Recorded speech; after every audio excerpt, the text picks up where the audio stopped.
Perkenalkan, nama saya Ramani.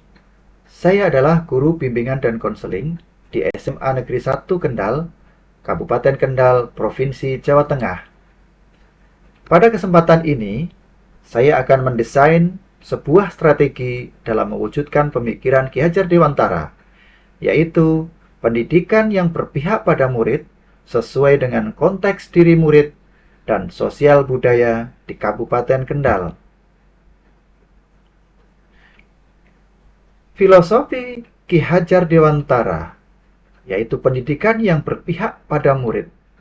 Adapun tujuan pendidikan itu sendiri adalah menuntun segala kodrat yang ada pada anak-anak agar mereka dapat mencapai keselamatan dan kebahagiaan yang setinggi-tingginya, baik sebagai manusia maupun sebagai anggota masyarakat. Kita tahu bahwa para murid kita memiliki kodrat alam, di mana dalam konteks menjadi guru penggerak, memahami konsep kodrat alam dapat membantu dalam membimbing murid untuk mengembangkan penghargaan terhadap lingkungan, memahami pentingnya konservasi sumber daya alam, serta mengintegrasikan prinsip-prinsip berkelanjutan dalam kurikulum dan pembelajaran sehari-hari. Ini juga dapat menginspirasi upaya untuk mengajarkan murid tentang pentingnya menjaga keseimbangan alam dan bagaimana manusia dapat hidup berdampingan. Selain kodrat alam, ada pula kodrat zaman. Dalam konteks menjadi guru penggerak, memahami kodrat zaman membantu guru untuk menyajikan materi pembelajaran dengan relevansi yang lebih besar terhadap kehidupan dan konteks murid. Ini juga memungkinkan guru untuk membimbing murid dalam mengembangkan pemahaman yang lebih dalam tentang tantangan dan perubahan yang dihadapi dalam zaman mereka, serta memberikan landasan bagi pembelajaran tentang nilai-nilai kemanusiaan, toleransi, dan keberagaman dalam konteks sejarah dan masa kini. Trilogi pendidikan menurut Ki Hajar Dewantara. Yang pertama adalah Engarso Sung Tulodo. Sebagai seorang guru, apabila kita berada di depan harus bisa memberikan contoh dan tauladan bagi para siswa kita. Tentu saja tauladan yang baik, yang positif, yang dapat ditiru dan dikembangkan oleh para siswa kita. Yang kedua adalah Ing Madya Mangun Karso, yaitu sebagai guru, apabila kita berada di tengah, kita dapat memberi semangat dan bimbingan kepada murid kita untuk dapat menemukan apa yang mereka inginkan. Yang ketiga adalah Tutwuri Handayani, yaitu apabila guru di belakang, maka dapat memberi motivasi atau dorongan kepada para murid kita untuk selalu maju.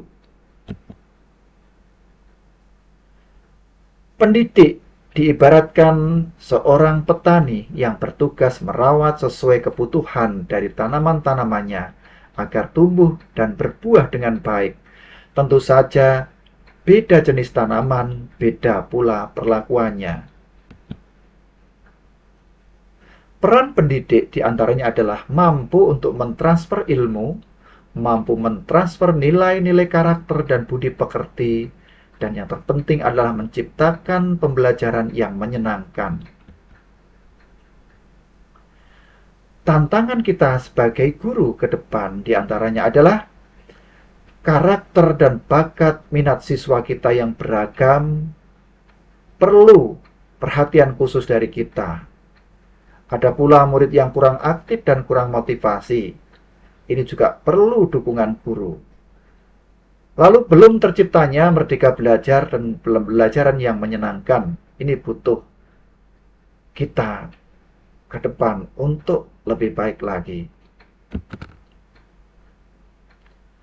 Solusi diantaranya perlu kita lakukan, yaitu pembelajaran secara mandiri, kolaboratif, kreatif dikaitkan dengan kehidupan nyata dan kearifan lokal setempat, baik dalam kegiatan ekstrakurikuler maupun intrakurikuler, serta pembiasaan yang baik pada siswa. Hal-hal yang dapat kita implementasikan di sekolah diantaranya adalah penerapan kurikulum merdeka, kemudian dapat mengembangkan branding atau unggulan sekolah. Suatu contoh diantaranya adalah sekolah adiwiyata, sekolah siaga kependudukan, adanya gerakan moral kebangsaan, lalu ada pula sekolah anti narkotika atau anti narkoba. Kemudian dapat kita kembangkan pula sekolah ramah anak, sekolah damai, sekolah sehat, sekolah integritas.